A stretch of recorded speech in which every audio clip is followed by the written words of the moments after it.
시편 22편 1절 말씀, 오늘 말씀 윤성은 집사님 봉독해 주시겠습니다. 내 하나님이여 내 하나님이여 어찌 나를 버리셨나이까. 어찌 나를 멀리하여 듣지 아니하시며 내 신음소리를 듣지 아니하시나이까. 아멘. 예, 고맙습니다. 화면 한 장 넘겨주세요. 하나님을 용서하라.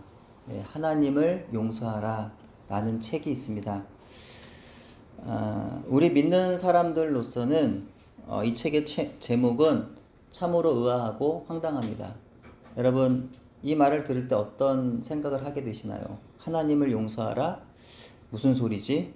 예, 상당히 이상하다는 그런 생각을 갖지 않을 수 없습니다. 당연히 용서는 죄인인 우리가 창조주 앞에서 받아야 하는 것인데, 우리가 하나님을 용서한다는 것이 말이 안 되는 것 같습니다. 상당히 불경스럽게까지도 들리는 말입니다. 우리 유교적인 문화 가운데 자라서 다른 사람들의 시선에 민감할 뿐만 아니라 대부분 보수적인 교단에서 신앙생활을 시작해 왔을 것입니다.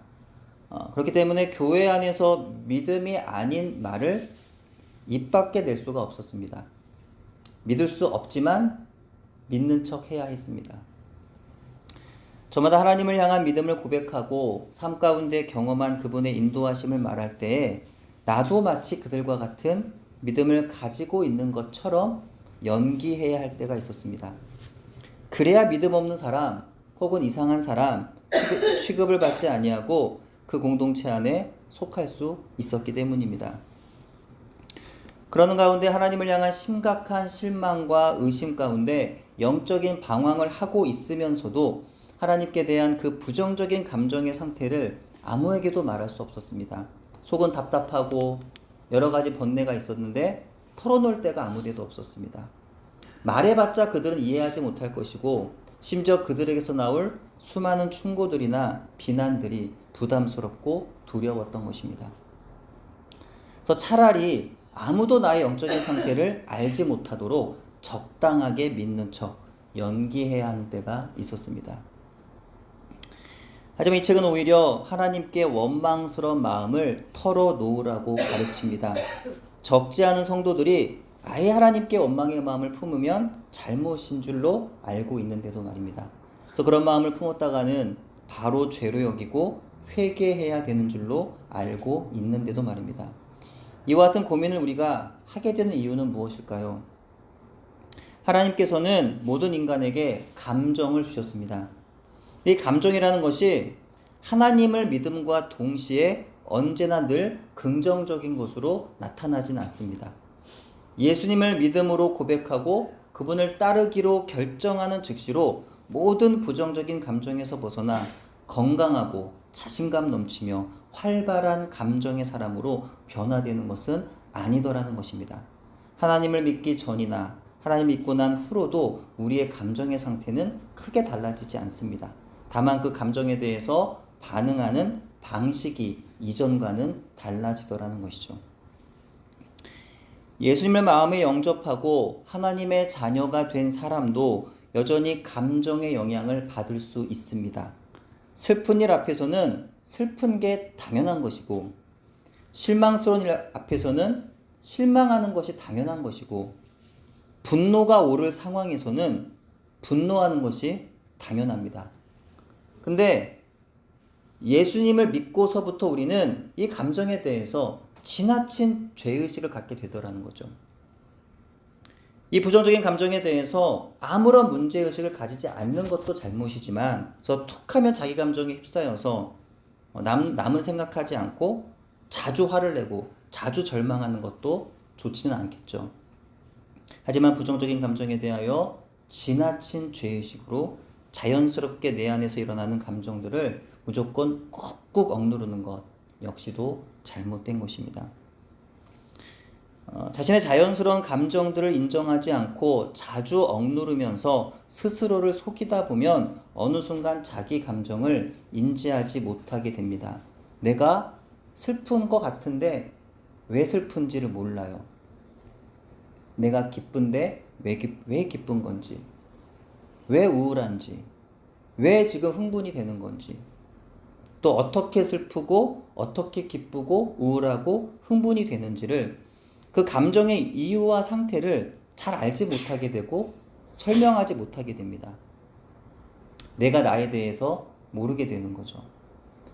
나의 감정에 대해 알지 못하고 그 감정을 표현할 줄을 모르게 됩니다.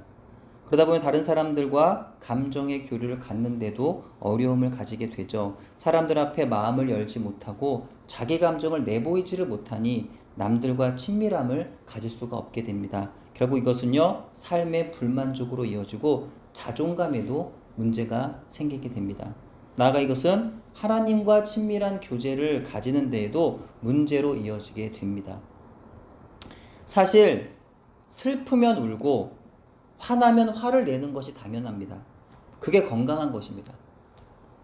울거나 화를 표현하는 것 자체가 나쁜 게 아니라 그 표현에 있어서 다르게 표현할 줄을 알아야 한다는 거죠.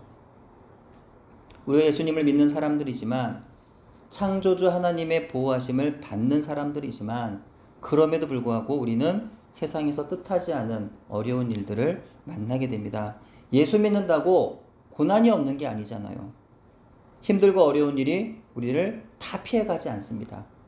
때로는 그 고난이 너무 커서, 혹은 내가 당하는 그 고난이 너무 억울하고 원통하여서 하나님 앞에 원망스러운 생각이 들 때가 있습니다. 하나님 앞에 우리는 이와 같이 슬프고 원망스러운 감정들을 표현할 수 있습니다. 아니, 오히려 우리는요, 표현할 수 있어야 합니다. 하나님 앞에서 감정을 있는 그대로 드러내며 하나님 앞에서 울어야 하는 것입니다. 그래야 우리의 그 부정적인 감정들이 하나님 앞에서 해결받을 수 있는 거죠. 사람들 앞에 내어놓을 수 없는 감정을 하나님 앞에서조차 내어놓을 수 없다면 어찌합니까? 시간이 지나면 자연적으로 사라질까요? 괜찮아, 괜찮아, 나 아무렇지 않아. 나는 감정적이지 않아. 나는 배운 사람이야. 저 사람들처럼 천박하게 굴 수 없어. 나는 지성인이야. 이러면서 감정을 외면하면 그것이 결국에는 다 가슴 한 곳에 쌓이게 되는 겁니다. 다음 화면이요. 오늘 본문 말씀에 의하면 다윗은 견디기 힘든 고난 가운데 간절하게 하나님을 찾고 있습니다. 하지만 하나님은 자신을 돕지 않으시는 것 같습니다. 심지어 자신의 울부짖는 신음소리조차도 듣지 않으시는 것 같습니다. 이에 대한 다윗의 하나님을 향한 한탄이자 원망이 바로 오늘 본문의 시편 22편이라는 거죠. 다윗은요, 자신의 고통스러운 상황을 외면하지 않았습니다. 분명히 힘들고 어려운 상황을 하나님께 그대로 고백하고 있어요. 힘든데 힘들지 않다고 자기 감정을 속이지 않았습니다. 자신의 힘든 상황에 대해서 하나님이 돕지 않으시는 것 같고, 하나님이 자기의 부르짖음을 듣지 않으시는 것만 같은 그 고통스러운 감정을 그대로 표현합니다. 외면하지도 속이지도 않고 있는 그대로 하나님께 고백하고 있는 거죠. 여기서 중요한 것은요, 다윗이 한탄하고 원망했다는 데 있지 않습니다. 다윗이 원망을 했네? 그게 중요한 게 아니라는 거예요. 다윗이 하나님 앞에 나와서 하나님을 불렀다는 겁니다. 그게 중요한 겁니다. 한탄하고 심지어 원망할지라도 하나님 앞에서 하는 것은요, 괜찮습니다. 아니, 좋은 겁니다. 하나님 앞에서 한다는 것은 하나님을 신뢰한다는 것을 의미하기 때문입니다. 하나님을 붙잡고 있다는 것을 의미하고 있기 때문입니다. 하나님, 우리의 원망과 불평을 언제나 받아주시지 아니하고 아주 싫어하시며 분노하시고 책망하시며 심판하시는 분이실까요? 그렇지 않습니다. 그것은요, 하나님에 대한 우리의 오해입니다. 하나님 오히려 자신에게로 나와서 불평을 하라고 말씀하세요. 네 안에 불평이 있니? 원망이 있니? 나에게로 와라. 있는 그대로 얘기해라. 말씀하시는 게 바로 하나님의 말씀이라는 거예요. 부정적인 감정들을 꾹꾹 억누르면서 참으면서 자기 자신을 괴롭히거나, 때로는 것이 폭발하여 남에게 분풀이를 하는 것이 아니라, 혹은 죄책감을 가지고 날마다 괴로움 속에 슬퍼하는 것이 아니라 하나님 앞에 나와서 그분께 털어놓으라 라고 말씀하시는 겁니다. 우리의 지금의 상태 있는 그대로, 좋으면 좋은 대로, 나쁘면 나쁜 대로, 기쁘면 기쁜 대로, 화나면 화나는 대로, 사랑이 충만하면 그 모습 그대로, 미움으로 가득하면 또 그 모습 그대로, 믿음으로 충만하면 그 모습 그대로, 불안하고 두려워도 그 모습 그대로 하나님께 나와서 기도하는 겁니다. 좋을 때만 기도한다면요, 우리는 기도할 수 없습니다. 좋든 나쁘든 있는 그대로, 그 상황 그대로 솔직한 감정과 상황을 하나님께 올려드리면 되는 겁니다. 그것이 바로요, 믿음의 기도입니다. 다윗의 기도, 내 하나님이여, 내 하나님이여 라는 이 고백이 바로 가장 좋은 기도입니다. 여러분, 우리가 기도할 때 올바른 기도, 좋은 기도, 하나님의 영광과 하나님의 의를 위한 기도, 교회를 위한 기도 다 좋습니다. 근데 기도의 가장 기본이고 가장 중요한 거는요, 기도의 대상입니다. 내가 누구에게 기도하느냐. 우리가 기도에 대해서 배울 때 많이 듣는 말이죠. 누구에게 기도하느냐, 누구를 지금 바라보고 있느냐, 그게 중요합니다. 내가 지금 누구를 바라보고 지금 이 시간 여기에 앉아 있느냐, 또 살아가고 있느냐, 이게 중요하다는 거예요. 기도의 그 시작이 올바르면 거기서 정말 그 기도가 정말 좋은 기도가 된다는 거예요. 극심한 슬픔과 고통 가운데도 여전히 하나님 아버지를 찾고 있는 것이기 때문입니다. 고통 중에 하나님께 실망하여 하나님을 원망하면서 떠난 것이 아니에요. 고통 중에 마음이 무너져 원망하지 않을 수 없지만 그래도 하나님을 의지하고 붙들고 있는 겁니다. 정말 믿음이 없는 사람이었더라면 다윗처럼 이런 기도를 할 수가 없습니다. 나를 돕지 않으시고 내 기도를 듣지 않으신 하나님, 마치 나를 버린 것만 같은 그 하나님을 더 이상 섬길 수 없어서 떠나버릴 겁니다. 하지만 그는요, 떠나지 않았습니다. 왜 내 기도를 듣지 않으시고 내 고통을 돕지 않으시느냐며, 나를 버린 것이 아니시냐며 원망하고 하나님을 떠난 것이 아니라, 혹은 그 부정적인 감정을 가진 채 형식적인 기도로 하나님께 나아간 것도 아니라, 기도는 안 하는 건 아니에요. 기도는 하면서 내 마음 한구석에 하나님을 믿지 않습니다. 하나님에 대한 원망이 있어요. 근데 그 원망을 묻어두는 거예요. 나는 괜찮아 이러면서 하나님 앞에 형식적인 기도로 나아가는 겁니다. 그렇게 하지 않았다는 거예요. 다윗은 그 서운하고 원망스러운 감정 그대로를 하나님께 가지고 나아가서 기도했다는 겁니다.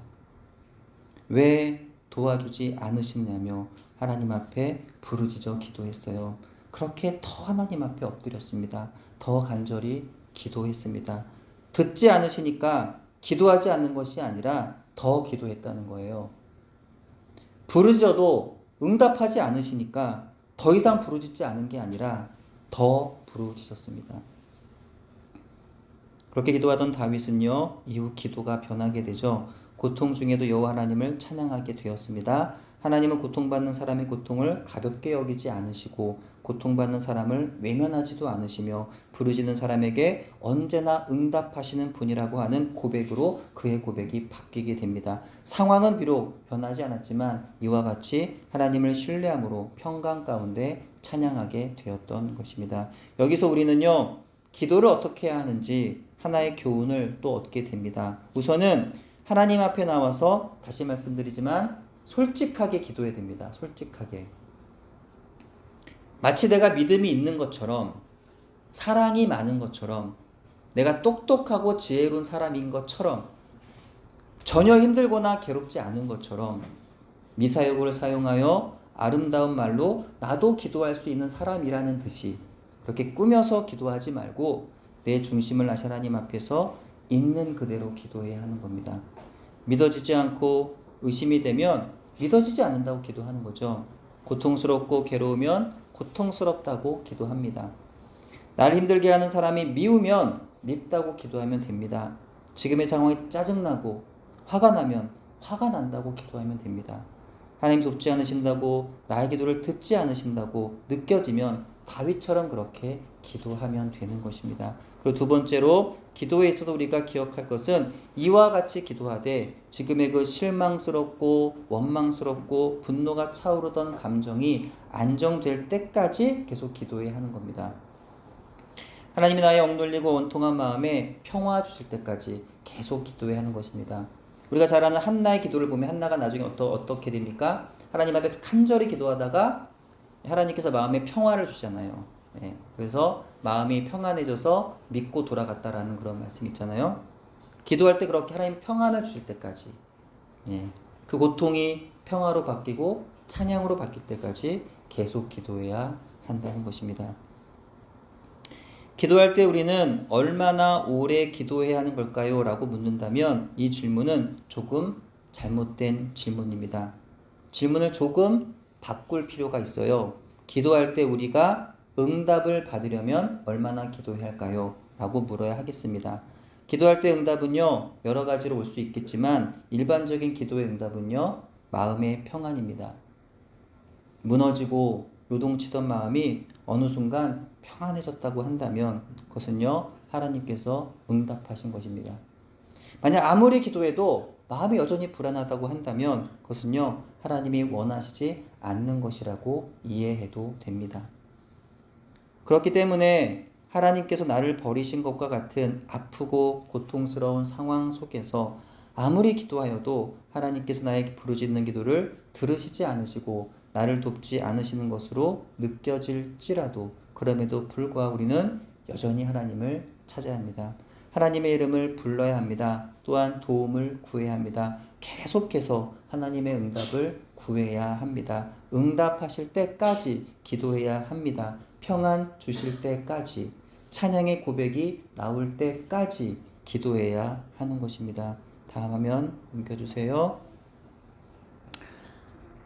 성도에게 있어서 기도의 응답이 없는 것만큼 실망스러운 것도 없습니다.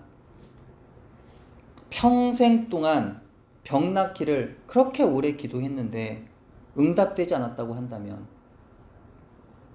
사랑하는 자녀의 생명을 위해서 그렇게 간절히 부르짖었는데도 하나님이 데려가셨다고 한다면, 뜻하지 않은 고난 가운데 하나님께서 반드시 건져주실 것을 믿고 기도했지만 결국에 변한 것이 하나도 없다고 한다면 우리는 기도에 대한 의심이 들기 시작합니다. 아니, 하나님에 대한 의심이 들기 시작합니다. 하나님, 정말 제 기도를 들으시나요? 묻지 않을 수 없습니다. 아니, 하나님 내 기도를 듣지 않으시는구나 라고 겉으로는 말하지 않아도 마음 한쪽에서 이미 결론이 지어집니다. 차마 두려워 마음속의 의심을 겉으로 말할 수는 없어요. 말하는 순간 난 사람들 앞에서 믿음이 없는 불경스러운 사람이 되기 때문입니다. 하나님, 우리의 일상의 아주 사소한 기도는 들어주시는 것 같습니다. 여러분, 이런 경험들을 아마 여러분들도 꽤 많이 하셨을 거라고 생각이 돼요. 농구할 때 우리 팀이 이기게 해달라는 기도를 들어주셨고, 등굣길이나 출근길에 버스를 빨리 만나게 해달라는 기도도 들어주셨고, 복통이 사라지게 해달라거나 두통이 사라지게 해달라는 기도도 들어주셨으며, 잃어버린 지갑이나 핸드폰이나 차 키를 찾아달라는 기도는 들어주셨습니다. 교회 사역하는 가운데서는 여름 성경학교를 준비하는 가운데 날씨를 주관해 달라는 기도도 들어주셨고, 중고등부 캠프를 통하여 나와 학생들이 은혜를 경험케 해달라는 기도도 들어주셨고, 사역을 할 때마다 재정이 필요하여 기도하면 재정으로, 돕는 자들이 필요하여 기도하면 돕는 자들로 기도를 들어주셨으며, 차를 타고 다니거나 비행기를 타고 여행할 때, 또 운전할 때마다 안전을 지켜달라는 기도도 들어주셨습니다. 그러고 보면 하나님께서 우리의 기도를 참 많이 들어주셨습니다. 제가 이 몇 가지만 예를 들어서 그렇지, 한번 이렇게 그 기도를 들어주신 걸 딱 한번 생각을 해보면 제 기도를 안 들어주신 건 아니더라는 거예요. 돌아보면 우리도 평생 동안 참 많은 기도의 응답이 체험이 있었더라는 거죠. 그런데요, 때때로 우리의 인생에 있어서, 심지어 하나님께 있어서도 아주 중체대한 문제 앞에서 우리가 아무리 기도하여도 응답이 없는 답답한 순간과 마주하곤 합니다. 친구나 가족의 회심을 위하여, 새로운 직장을 찾을 때, 병든 자녀의 회복을 위해서, 억울한 누명을 쓰고 직장에서 쫓겨났을 때에, 갚을 수 없는 큰 빚을 지게 되었을 때에, 이런 문제 앞에서 때로는 정말 목숨을 걸듯 기도하였음에도 아무런 응답이 없고 전혀 하나님의 개입하심이 이루어지지 않는다고 여겨질 때가 있습니다. 그러나 그럼에도 불구하고 우리는 계속 믿음으로 기도해야 하는 이유가 있습니다. 그것은 예수님께서 우리에게 기도하라 명령하셨고 기도하면 그분이 행하시겠다고 약속하셨기 때문입니다.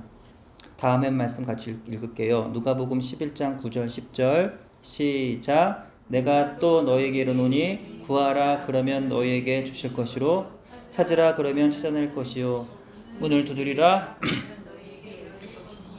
구하는 이마다 받을 것이요 찾는 이가 찾아낼 것이요 두드리는 이에게는 열릴 것이니라. 아멘. 요한복음 14장 13절 14절 같이 읽습니다. 너희가 내 이름으로 무엇을 구하든지 내가 행하리니 이는 아버지로 하여금 아들로 말미암아 영광을 받으시게 하려 함이라. 내 이름으로 무엇이든지 내게 구하면 내가 행하리라. 아멘. 기도하는데도 정말 간절히 기도했는데도 목숨을 거는 것처럼 너무나 정말 그런 누군가를 위해서 그렇게 기도했는데도 불구하고 응답이 없는 것 같다면 바로 주님의 약속의 말씀들을 기도의 토대로 삼아서 다시 기도해야 하는 것입니다. 주님이 우리에게 기도하라고 명령하셨을 뿐만 아니라 기도하면 우리의 기도에 반드시 응답하시겠다고 약속하셨기 때문입니다. 그래서 중요한 것은요, 포기하지 않는 겁니다. 때때로 기도의 응답이 없는 것이 나의 문제일 수도 있겠지만 특별히 나의 죄의 문제나 나의 의심의 문제나 나의 진실치 못함이 문제일 수 있겠지만 그것이 아니라고 한다면 낙심하지 말고, 아니 낙심이 되더라도 다윗처럼 탄식과 원망이 섞여 나오더라도 기도에 포기하지 않는 겁니다. 기도하기를 멈추지 않는 것입니다. 때때로 우리는 나의 믿음이 부족하거나 없어서 응답을 받지 못하는 것이라고 자신을 책망할 때가 있습니다. 하지만 예수님은요, 겨자씨만한 작은 믿음이라도 충분하다고 말씀하셨습니다. 사실 우리의 믿음이 커봐야 얼마나 크겠습니까? 우리의 믿음의 양이 중요하기보다는 우리의 믿음의 대상이 중요한 겁니다. 우리가 비록 믿음은 많이 부족할지라도 여전히 하나님을 바라보면 됩니다. 다윗처럼 고통 중에도 계속 하나님을 찾고 그분의 이름을 부르짖으면 됩니다. 그것으로 충분합니다. 우리의 믿음이 크면 하나님은 우리의 기도를 들으시고 우리의 믿음이 작으면 하나님이 우리의 기도를 듣지 않으시는 것이 아닙니다. 이 역시 하나님에 대한 오해입니다. 우리 자신의 믿음의 양에 따라서 하나님의 마음이 움직이는 것이 절대로 아닙니다. 하늘 보좌를 우리가 움직이는 기도를 하는 것이 아니라 우리가 기도하면 하나님이 우리에게 때를 따라 은혜를 베푸시는 것입니다. 그러므로 하나님께서 우리의 삶의 자리에서 이루실 것을 크게 믿으려고 우린 애쓰지 않아도 됩니다. 아, 왜 내 믿음이 이렇게 작지? 너무 고민하지 않으셔도 돼요. 그냥 하나님 앞에 그 믿음, 그 작은 믿음이라도 가지고 가서 그냥 순종하고 기도하면 됩니다. 그 하나님이 그러면 그 기도를 기쁘게 받으신다는 거예요. 나 왜 이렇게 불안하지? 왜 의심이 많지? 내 이렇게 의심하면 하나님이 들어주지 않는 것 아니야? 이런 고민하실 필요가 없다는 겁니다. 그냥 기도하시면 된다는 거예요. 그저 우리의 삶의 크고 작은 문제를 하나님께로 가지고 가고 있다면 그것이 바로 하나님을 믿는 겁니다. 여러 가지 의심을 하거나 안 들어줄 거란 생각을 하면서 기도하는 것이 아니라 믿음으로 그렇게 기도하는 거예요. 어떤 큰 믿음, 정말 그야말로 무슨 태산 같은 믿음을 가지고 기도하는 게 아니라 그저 믿고 기도하는 겁니다. 그것이 바로 믿음의 기도이고 하나님께서 응답하시는 기도라고 여겨집니다. 큰 믿음의 기도, 완벽한 믿음의 기도를 해야 한다고 생각하니까 우리는 기도하다가 때때로 포기하고 맙니다. 하나님, 나의 작은 믿음의 기도는 들어주지 않으시겠지 라는 생각에 더 이상 기도할 수가 없게 되는 거예요. 어느 절박한 아버지가 주님, 내가 믿나이다. 나의 믿음 없음을 도와주소서 라고 외쳤던 것처럼 내 안에 비록 의심이 들더라도 주님께 믿음을 구하며 기도해야 하는 것입니다. 이런 말이 있죠. 용기는 두려워하지 않는 것이 아니라 두려움에도 불구하고 앞을 향하여 나아가는 것이다. 믿음과 연관하여서는 이렇게 말할 수 있을 것 같습니다. 진정한 믿음은 전혀 의심이 없는 것이 아니라 비록 의심이 있음에도 불구하고, 그래서 믿음이 아주 희미하게 깜빡이는 불빛처럼 정말 그렇게 초라해 보여도 여전히 기도의 자리로 나아가는 것이다. 이게 바로 믿음이다라고 말씀드리고 싶습니다. 이처럼 기도의 응답이 보이지 않아 믿음이 희미하여질 때마다, 그래서 기도의 여정을 그만두고 싶은 유혹이 올 때마다 다시 기도의 자리로 나아가는 저와 여러분이 되었으면 좋겠습니다. 기도의 그 자리에서 여전히 하나님을 간절히 붙잡을 수 있으면 좋겠습니다. 그러면 하나님 아버지는 그렇게 간절하게 붙잡는 그 자녀의 손을 절대로 놓지 않으실 것입니다. 혹시 다윗의 고백이 그대로 나의 고백이라고 느꼈던 순간들이 여러분에게 있으셨나요? 이 고백은 훗날 십자가 위에서 예수님의 고백이기도 하였습니다. 그렇다면 예수님도 하나님 앞에 이런 탄식과 원망 섞인 기도를 드리셨던 것으로 보입니다. 내 하나님이여, 내 하나님이여, 어찌 나를 버리셨나이까? 어찌 나를 멀리하여 돕지 아니하시오며 내 신음소리를 듣지 아니하시나이까? 내 하나님이여, 내가 낮에도 부르짖고 밤에도 잠잠하지 아니하오나 응답하지 아니하시나이다. 힘들고 괴로운 순간에 하나님마저 나를 버리신 것 같아 너무나 괴로울 때 그 기분, 그 느낌, 그 감정 그대로 하나님 앞에 가지고 나가 기도하시기 바랍니다. 하나님 앞에 미움과 원망과 분노를 있는 그대로 털어놓으시기를 바랍니다. 하나님 우리의 그 솔직한 기도에 책망하지 않으시고 기쁘게 들어주실 것입니다. 슬픔과 절망도 털어놓으시기를 바랍니다. 하나님 허락해 주시는 평안의 응답을 받아서 하나님을 향한 서운함과 원망이 혹 있었더라면 그 마음마저 풀어지시기를 주의 이름으로 축복합니다. 이렇게 끝까지 기도를 멈추지 말고 하나님을 붙잡기를 포기하지만은 저와 여러분이 되기를 바랍니다. 여러분 모두 이와 같은 믿음의 기도, 응답받는 기도로 하늘로부터 오는 평안 받아 누리시기를, 하나님의 우리를 향하신 분명한 사랑의 증거로 성탄의 아기를 내어주신 하나님 아버지를 늘 바라며 소망 가운데 끝까지 주님의 선하신 약속을 붙잡고 기도하며 살아가시기를 주의 이름으로 축원합니다. 아멘. 기도합니다. 하나님 감사합니다. 2023년 또 한 해를 지금까지 하나님과 함께 동행하며 살아오게 해주심을 감사를 드립니다.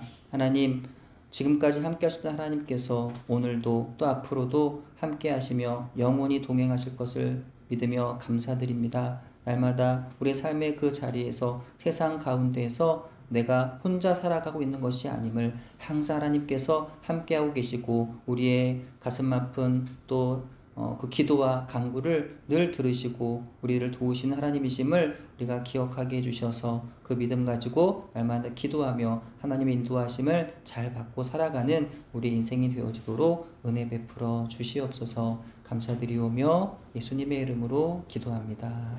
아멘.